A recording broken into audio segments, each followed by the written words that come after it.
Good morning students. आज हम अपना पॉलिटिकल साइंस का जो चैप्टर नंबर फर्स्ट है, what is democracy and Y democracy. ठीक है, पहले तो हम यहाँ देखने की कोशिश करें कि डेमोक्रेसी हमारा क्या होता है। अगर हिंदी में से हम जानने की कोशिश करते हैं कि डेमोक्रेसी हमारा क्या है, तो आप बोल सकते हैं डेमोक्रेसी का आप बोल सकते हैं गणतांत्रिक। ठीक है, अब गणतांत्रिक क्या होता है? सीधी सी बात है, ऐसी कंट्री ऐसी कंट्री जहाँ का आपका लीडर होता है, जो आपका लीडर होता है वो बाई जनता के द्वारा इलेक्ट करके जहाँ का लीडर आता है, वह उसे हम कौन सी कंट्री बोलते हैं? डेमोक्रेटिक कंट्री बोलते हैं। ठीक है, अब जैसे अपने इंडिया की बात कर लेते हैं। यहाँ पे देखिए, जो हमारा chief minister, prime minister, president, इन सब का जो इलेक्शन होता है, हालांकि कहीं कहीं पे डायरेक्ट इलेक्शन होता है, कहीं कहीं पे इनडायरेक्ट इलेक्शन होता है। ठीक है, तो वहाँ पे जो हमारी इंडिया की सिटीजन्स हैं, इंडिया की जो जनता है, सारे वोट के थ्रू हम अपने लीडर को सिलेक्ट करते हैं। और ऐसा जिस जिस कंट्री में होता है, वो सारी कौन सी होती हैं? कौन सी कंट्री होती हैं? डेमोक्रेटिक कंट्री होती है। हालांकि कुछ जगह ऐसा भी है कि जहाँ पे लीडर वोटिंग के थ्रू तो सिलेक्ट कर लिया जाता है, लेकिन उसके बाद भी एक डिक्टेटरशिप की ही कंडीशन में वो कंट्री आगे अपना आगे पाथ पे अपना ट्रैवल करती है। अब देखते हैं ऐसी ऐसी कंट्रीज़ कौन सी हैं। अब हम प्रेजेंट टाइम में जानने की कोशिश करते हैं। हालांकि आपको डेमोक्रेसी का मतलब तो समझ में आ गया ना, कि ऐसी ऐसी कंट्री जहाँ पे जो राष्ट्र का, नेशन का जो लीडर होता है, वो पीपल के द्वारा सिलेक्ट करके आता है। ठीक है, उससे हम क्या बोलते हैं? डेमोक्रेटिक कंट्री बोलते हैं। ठीक है, इसका पॉइंट फर्स्ट हम देखते हैं। Democracy is a form of government in which the rulers are elected by the people. वही मैं अभी आपको बताया ना कि डेमोक्रेसी एक फॉर्म ऑफ गवर्नमेंट है, जहाँ पे लीडर हमारा क्या होता है, जहाँ पे रूलर क्या होता है, शासक जो होता है। शासक नहीं हम बोल सकते, यहाँ पे हम लीडर ही यूज़ करेंगे, क्योंकि अगर हम इसे रूलर बोलेंगे, शासक बोलेंगे, तो कहीं ना कहीं ये आपका डिक्टेटरशिप में चीज़ें चली जाएंगी। तो वहाँ आपसे बोला है कि are elected by the people, लोगों के द्वारा सेलेक्ट करके आता है। जब भारत की ही नहीं, मतलब उस देश की जनता के द्वारा, उस देश के लोगों को द्वारा, उस देश के पीपल्स के द्वारा, उस देश के सिटीजन्स के द्वारा इलेक्ट करके आता है। ठीक है, इसके अंदर हम सब पॉइंट में देखते हैं। Myanmar where the army rule. आपको पता है प्रेजेंट टाइम में फिर से म्यांमार में आर्मी रूल हो चुका है। इससे पहले अभी कुछ दिनों पहले बात करते हैं हम, तो वहाँ पे एक बार चीज़ें को, डेमोक्रेटिक कंट्री को, वहाँ की कंट्री, म्यांमार कंट्री को डेमोक्रेटिक कंट्री बनाने की कोशिश की गई थी। वहाँ पहले भी आर्मी रूल था, बीच में जाके चीज़ें कुछ डेमोक्रेसी वहाँ पे लाने की कोशिश की गई, लेकिन बाद में फिर से वहाँ पे आर्मी रूल हो गया। प्रेजेंट टाइम में अगर देखी जाए तो वहाँ पे इस समय आर्मी रूल ही है। ठीक है, उसके बाद डिक्टेटर पिनोचेट्स रूल इन चिली। जैसे आपको बता रहे हैं कि चिली में जो हमारे डिक्टेटर हैं, जो डिक्टेटर है वहाँ के, पिनोचेट, उनका रूल है। वहाँ भी इसको भी हम नहीं बोल सकते हैं आपके डेमोक्रेटिक कंट्री नहीं बोल सकते हैं।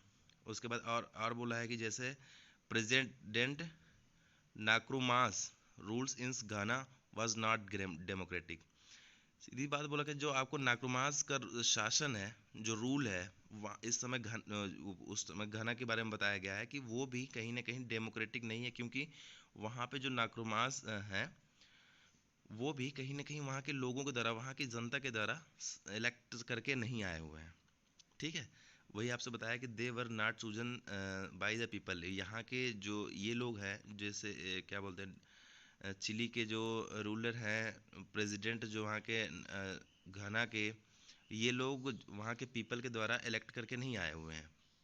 ठीक है, उसके बाद हम नेक्स्ट पॉइंट अपना देखते हैं कि hereditary kings like the king of Nepal और Saudi Arabia are also not democratic ruler. आपको पता है नेपाल इस समय प्रेजेंट टाइम में नेपाल को एक डेमोक्रेटिक कंट्री बनाने की कोशिश की जा रही है। अगर हम कुछ यहाँ से कुछ सालों पहले की बात करते हैं, उस समय हमारा कुछ वहाँ पे भी एक किंग होते थे, वो वहाँ पे रूल करते थे नेपाल पे। प्रेजेंट टाइम में तो देखे जाए कि वहाँ पे पीएम एंड प्रेसिडेंट दोनों का वहाँ पे कम्प्लीटली इलेक्शन के थ्रू वो सिलेक्ट किए गए हैं। तो इस समय हम बोल सकते हैं कि वहाँ पे जो डेमोक्रेसी लाने की कोशिश की जा रही है, ठीक है। और जबकि सऊदी अरेबिया में देखिए, वहाँ पे भी सीधी सी बात है कि जो वहाँ पे देखते हैं वहाँ पे प्रिंस होते हैं, तो वहाँ पे सीधी सी बात है वो लोग भी पीपल्स के थ्रू इलेक्ट होके नहीं आते हैं। वो भी डायरेक्ट कि एक प्रिंस के फैमिली में वो बॉर्न हुए, पैदा हुए, और वो प्रिंस का लड़का, सीधी सी बात है ना कि प्रिंस का लड़का किंग का लड़का किंग बनेगा। उसी तरीके से उनके वहाँ के लोगों का भी यही रूल्स है कि जो मतलब शाही खानदान में, यही से आप बोला गया है ना कि they rule because they were born in a noble family. वो रूल कर रहे हैं क्योंकि वो एक नोबल फैमिलीज में, एक शाही परिवार में पैदा हुए हैं, ठीक है। सेकंड पॉइंट हम देखने की कोशिश करते हैं कि in a democracy final decision making power must rest with those elected by the people. आप एक डेमोक्रेटिक कंट्री में जो फाइनल डिसीजन होता है वो कहीं ना कहीं उसके हाथ में होता है, जो वहाँ के देश के लोगों के द्वारा जो इलेक्ट किया हुआ पर्सन होता है। फाइनल डिसीजन जो होता है उसके हाथों में होता है। इसके थ्रू में इसके कंडीशन में हम देखते हैं कि ये डेमोक्रेसी के रूल क्या है। इसमें जैसे आपसे बताया गया कि in a Pakistan president Musharraf has the power to dismiss national and state assembly. जैसे पाकिस्तान के जो वहाँ के प्रेसिडेंट थे परवेज़ मुशर्रफ, उनके पास इतनी पावर थी कि वो नेशनल और स्टेट असेंबली को डिसमिस कर सके। So the final power rest with the army and the general himself. इस समय जैसे वहाँ के आर्मी चीफ हैं जनरल बाजवा, और बाकी जो सारी पावर थी, बाकी की जो बची हुई पावर थी वो वहाँ के आर्मी चीफ के हाथों में थी। आर्मी चीफ जो जनरल हिमसेल्फ हैं, इस समय अभी प्रेजेंट टाइम में बात करें तो मोस्ट ऑफ द पावर वहाँ के जो आर्मी के चीफ हैं जनरल बाजवा, उन्हीं के हाथों में है। कुछ पावर्स ही दिखावे की पावर, सीधी सी बात है, वहाँ की गवर्नमेंट्स के हाथ में दी गई है। बाकी बाकी पावर्स वहाँ के सेना के हाथ में दे दी गई है। We can not call it a democracy. वही बताया गया कि हम इसे भी एक डेमोक्रेसी नहीं कह सकते हैं, उसे एक हम डेमोक्रेटिक कंट्री नहीं बोल सकते हैं। थर्ड पॉइंट हमारा क्या है? A democracy must be based on a free and fair election where those currently in power have a fair chance of losing। उसमें आपसे सीधी से लॉसिंग, इसमें आपसे सीधी से बात की गई है कि एक डेमोक्रेटिक कंट्री आपकी वही बोली जाएगी जहाँ पे आपका बिल्कुल फेयर इलेक्शन हो। सीधी सी बात है, जनता जिसे चाहती है कि ये हमारा लीडर हो, ये हमारा नेता हो, वही वही इलेक्शन को विन करे। ये नहीं है कि वहाँ पे डिक्टेटरशिप चल रही है, इलेक्शन में वहाँ पे धांधली हो गई, जिसे जनता चाहती है कि नहीं ये हमारा लीडर हो, वो बेचारा हार गया, और जिसे जनता नहीं चाहती थी कि नहीं ये हमारा लीडर हो, वो कहीं ना कहीं विन कर गया। जैसे इसमें फॉर एग्जांपल बताया गया कि in a Mexico elections have been the held every 6 years since 1980 but the same party PRI has won the election. और वही बात आपसे बताइए कि 1960 से मैक्सिको में क्या बात हो रही है कि वहाँ पे हर 6 ईयर बाद वहाँ पे इलेक्शन होते हैं, 6 साल बाद वहाँ पे इलेक्शन होती है, बट वहाँ पे एक पार्टी है, पीआरआई पार्टी है, वो सेम ही पार्टी है कि जो बार बार इलेक्शन को जीतती है। वही बात बताई गई है कि obviously there has been rigging and malparties with freedom denied to opposition. सीधी सी बात है कि वहाँ पे अपोजिशन को उतनी तवज्जो नहीं दी जाती, उनके साथ चीटिंग हो रही है इलेक्शन में। वहाँ के इलेक्शन जो सिस्टम है वो फेयरली वर्क नहीं कर रहा है, ठीक है। तो this is not what a democracy should be. वही बताया जा रहा है कि ये वैसी कंट्री नहीं है जैसे, ये डेमोक्रेसी वैसी डेमोक्रेसी नहीं है जैसी डेमोक्रेसी होनी चाहिए, क्योंकि वहाँ के इलेक्शंस भी बिल्कुल फेयरली नहीं हो रहे हैं। इसका पॉइंट नंबर हम 4 देखते हैं। इन अ डेमोक्रेसी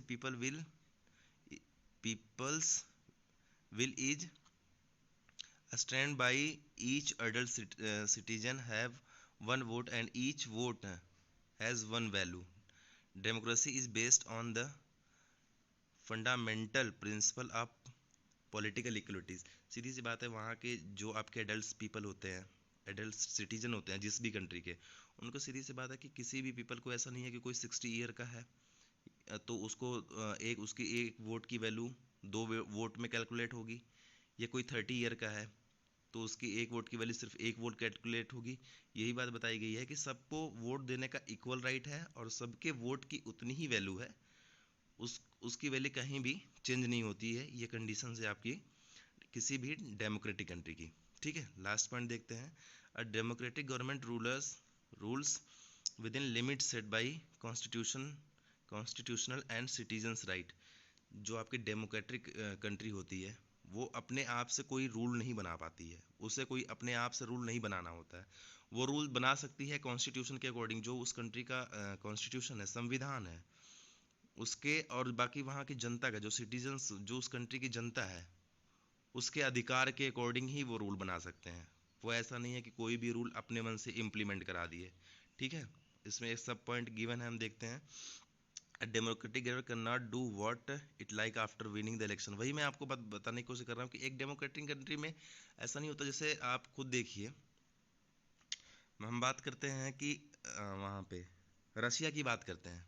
रशिया के प्रेसिडेंट, रशिया के जो चीफ हैं, प्रेसिडेंट हैं, उनका क्या नाम है, व्लादिमीर पुतिन।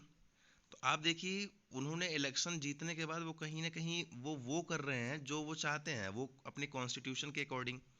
क्योंकि डेमोक्रेटिक कंट्री का एक रूल है कि वो किसी एक फिक्स्ड टाइम के बाद इलेक्शन वहाँ पे ज़रूरी होता है। किसी का 4 ईयर होता है, जैसे यूएसए में आफ्टर 4 ईयर इलेक्शन होता है, इंडिया में 5 year election, after 5 year election होते हैं।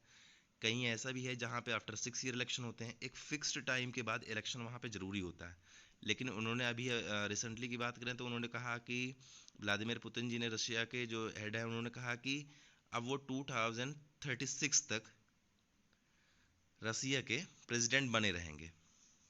ठीक है, तो ये उनका अपना रूल है, ये उनका अपना कॉन्स्टिट्यूशनल रूल नहीं है।